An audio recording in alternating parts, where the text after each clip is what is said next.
Say hello. Hello. Good morning. Good morning. Welcome to our day. Welcome to our day. Oh, good boy. Our day, rock and roll. That was the best. I've got such sore lips. But anyway, we are packed up. The car is going to have like 50 million bags. We did most of it last night. We've only got a very small amount now. But 3 weeks away is a lot of stuff for us. Yeah. And because we're having to go out every day, it means we've actually got to change our clothes every day. So, We need to look presentable, yeah, can't basically. wear the same clothes for 3 months and get away with it. Hashtag mental health issues. But yeah, it was weird going to sleep without the girls last night. It's horrible. Like we didn't realise how much our lives revolved around the girls. So doing simple things, like, it's just simple things. Every time Soph climbs into bed, Dixie gives Soph a kiss. Every single time. And when I have cinnamon graham cereal, which is basically like cinnamon toast for America, I put 2 by and I give 1 each to the girls. And it's just all these little things. If we have a packet of crisps, we put 1 each by for the girls. Like, we left the door key down here last night. And we left the bathroom door open. Yeah. And it's just horrible. I don't like it at all. No. They are literally an extension of us, and Yeah. it's... I don't think we'd ever not have dogs because it is A, very strange, and B, very freaking quiet. Yeah. I mean, we might get frustrated with Pickle's little barks, but I miss them. Yeah. I miss them so So his parents sent a video this morning and they were just basking in the back garden, like, wind blowing in our ears. sniffing. Yeah. It's adorable. It was. But, yeah, miss them. Yeah. But yeah, I need to get something for my lips because, rundownness and winterness is hitting them hard. Mm. But, let's go. We just stopped for a wee at the services and there's a rainbow right there. I'm hoping it's coming up. Maybe. Yay. Yeah, that's what I was saying. I said that we can send her a link later if that's the case. Beautiful rainbow. We are officially in our room. Nice TV. Huge bed. Let me turn the camera around. So. Da-da-da-da. A nice mirror. And TV. And the bed with very nice watercolor painting things. Little reclining chair. Chair there. Some really nice windows, and we're right next to St. Mary Redcliffe Cathedral. And then there's that. And then there's the bathroom in there, but Soph's in there. But yes, it's so pretty. It's not a disabled room, purely because when we went to the other hotel that's with this on the other side of Bristol, I was able to get my wheelchair in and out of there, in like the bathroom. I can just about cope with the setup on this one, but we needed a fridge, and that's only in like the privileged rooms. It's not in the disabled rooms, so we kind of just took that as something that we might have to deal with to be able to have the amenities of like the fridge and the iron and things like that, because obviously we're here for 3 weeks. So yeah, our clock tells me it's 8:46 a.m. I think that's wrong, but yeah, it's pretty cool.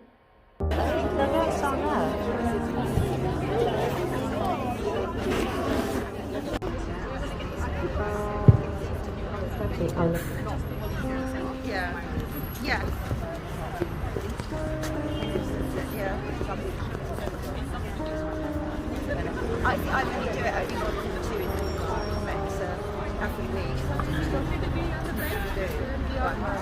Please talk amongst. Thank you all so much for coming today. It's a fantastic turnout, and with the weather I really didn't expect all of you to come, so thank you. So today we are here to mark the United Nations International Day for the Elimination of Violence Against Women and Girls and the launch of the global 16 Days of Action and Let's End Femicide campaign, which kicks off tomorrow. Just for those who don't know, my name's Sarah O'Leary and I'm the CEO of Bristol's Domestic Abuse Support Service, NextLink Plus, and Avon and Somerset's independent sexual violence support service, SafeLink. In a moment, we will hold a minute's silence to remember all those who are affected by domestic and sexual abuse, led by two survivors who will light two candles. Two candles that symbolise the two women who die from male violence each week in England. We also have some poetry that we'll read out, written by survivors who we're supporting in our Safe House and community services. Every day at NextLink and SafeLink, we are witness to the profound, devastating and lifelong impact that domestic and sexual violence has on individuals, families and communities. And that impact cuts across all aspects in a person's life. Your safety, mental and physical health, your current and your future relationships, your friendships and your family, your security, housing, employment and career options. And that's just to name a few. The ability to just live your life in peace and to have the freedom that everyone deserves. To be honest, there are no words that I can use that can even explain or give justice to the impact that domestic and sexual violence has. However, each day we also see the inspirational strength and resilience that survivors have, that recovery is a reality, and we are witness to the unwavering support that women show women day in, day out. You know, the most common reason that women tell us why they're reporting their abuse is actually because they don't want it to happen to anyone else. But no one should be in the position where they have to make those kind of choices. No one should actually have to be that strong and resilient. No one should ever have to endure domestic or sexual abuse. Globally, a woman or girl is killed by an intimate partner or family member every 11 minutes. That's what, 4 women since we set off from Queen Square. In England, a woman is murdered every 3 days by a man, on average 2 women a week. And for over half of those deaths, the perpetrator was already known to have committed violence to a woman previously. Unacceptable. In the year 21-22, we saw the highest number of reported rapes to the police in England and Wales ever, 70,330. And yet we know that 5 out of 6 women don't even go on to report. These appalling statistics don't even include how many women have taken their own life because of the impact of what has been done to them. It's estimated that 30 women who've survived or are current victims of abuse attempt to take their lives every day. And at least 50% of women who attempt suicide have survived sexual violence. Again, these statistics are based on what we know, not on those who have suffered in silence and have never told anyone. So it's clear, and everyone here knows, that violence against women and girls is a pandemic. These crimes are not only unacceptable, but they are totally preventable. They happen because we still live in a culture in 2022, a culture that excuses violence against women and girls, that normalises hateful attitudes and dehumanises over half of the population. And that has to change. And it is all of our responsibility to make this change. In our families, our homes, in our workplaces, from daily conversations that we have and we pick people up on their comments, to new partnerships and initiatives that are underpinned by the lived experience of women. That's what will bring about real meaningful change. I would like to warmly welcome now our guest speaker, Bristol Mayor Marvin Rees. who I know is extremely committed to ending violence on women and girls. Thank you so much for coming today.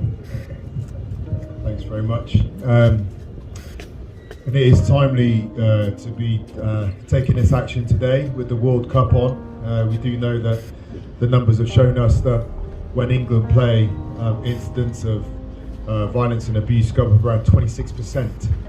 And so we can anticipate the amount of pain and hurt that's going on in houses, dare I say homes, around the country during this period of time. And just looking at our own records, we know just how prevalent this scourge really is. 10,000 incidents reported for 20 to 21. We also were anticipating, as we went into the lockdown, and we worked with a number of our partners in the city to prepare for the increased levels of abuse and violence that were going to happen when people were locked in their homes, and anticipated the opportunities for people to contact support services and to escape from their homes to places of safety would also be reduced during the lockdown as well. So it's been a few years in which a challenge that has been with us has been made all the worse by the circumstances around us, and one that we have really needed to be very proactive in taking action around. And while I wouldn't claim that we as a city have solved anything, we haven't.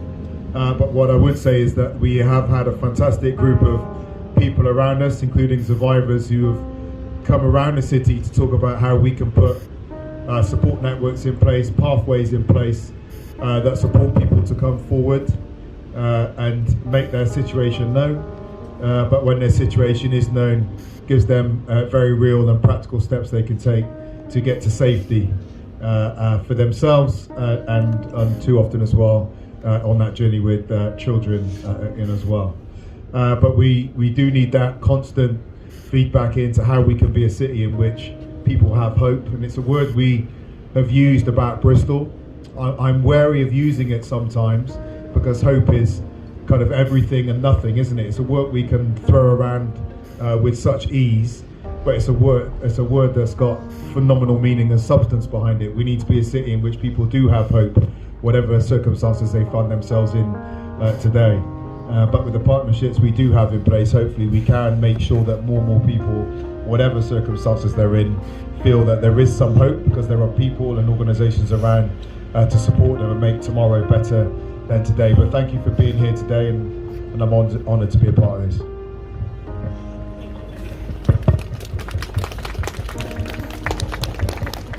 Thank you, Marvin. And I have to say, in Bristol, I do feel like we're leading the way in terms of our innovation and our partnerships that are available, particularly with our new NextLink Plus services, and how the voluntary and the community and the statutory services are all coming together to improve wherever they can.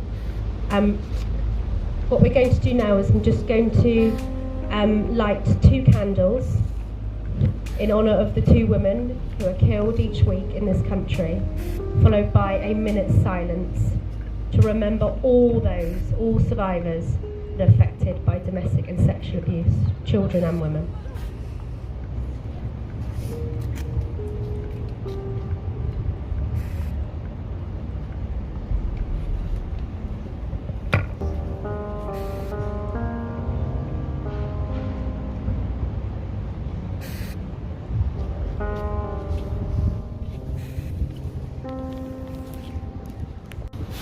Survival, the beginning of the story. No harsh bells sound a warning. There is charm, romance, maybe a meal out for 2 and you are reeled in. A child or 2 into the twosome and you're learning to breathe in and walk on eggshells. All your fault for being stupid, of course. He hates having to shout, but it's for your own good. Learn the lesson. But you stay defiant, don't you? That's why he has to respond and up his game, somewhere where the bruises don't show. And he's always sorry, of course. Isn't he just? Pity the kids take after you, your fault, you stupid cow. Now they need to learn the lesson too. They are his responsibility to train after all. That, when you leave, whenever, however you can, don't ever look back. Live just for the kids until the cage in your mind opens. Life will smile on you, once again guaranteed. Just survive until then. The safe place. My mum put me in that cupboard. It was because of my nightmares, she said.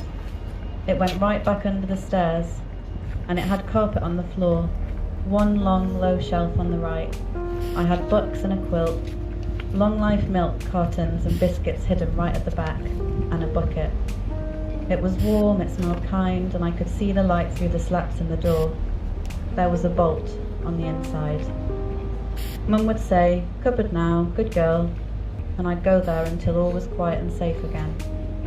Mum didn't like me to hug her on those next days, so I'd draw her kisses on an old envelope to make her smile again. One night the sounds were really scary. Next day I showed the police lady in my cupboard. She was nice to me and my mum. Then Daddy left, and the cupboard door was always ajar after that. But there was one in my mind by then, and I have needed it at times. My warm, quiet, safe place, where no one can see me, no one can touch me, and I can rescue myself. You did your best for me, Mum. My kids just put things in cupboards.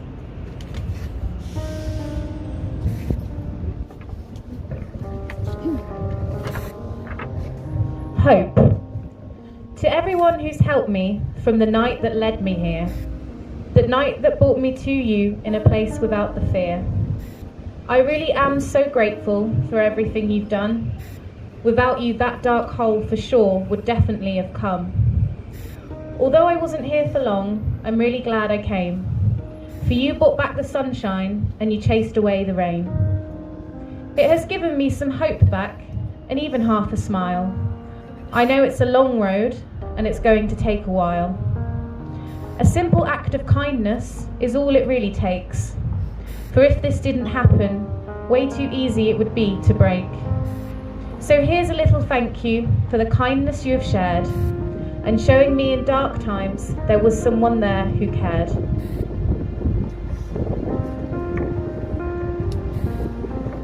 Security, created for all, deserved by all, yet saved only for some. Here you'll create your own sense of security.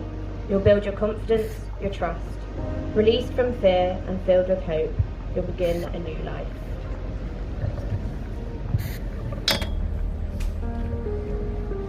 Be brave. Do not be afraid to cry. It is natural. Ask for help when you need it. You may not feel brave right now, but inside you, you are a warrior. You just have to get in touch with it. Don't be lured back in by their charm, charisma, and manipulation. Yes, you may still love them, but that doesn't mean you like what they do. You are a unique person with a beautiful soul, and you deserve to be here and have a happy and free life. Don't give up on yourself. Be brave. You are worth it.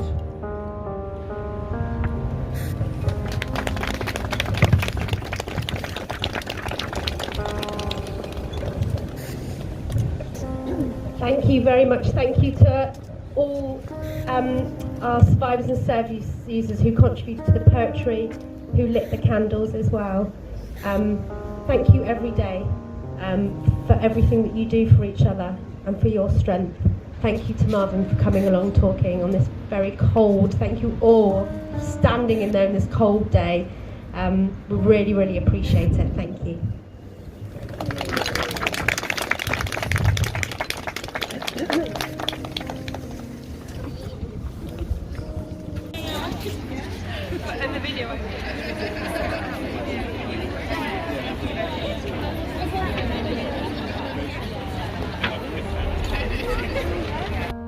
I am a 2 times domestic violence survivor.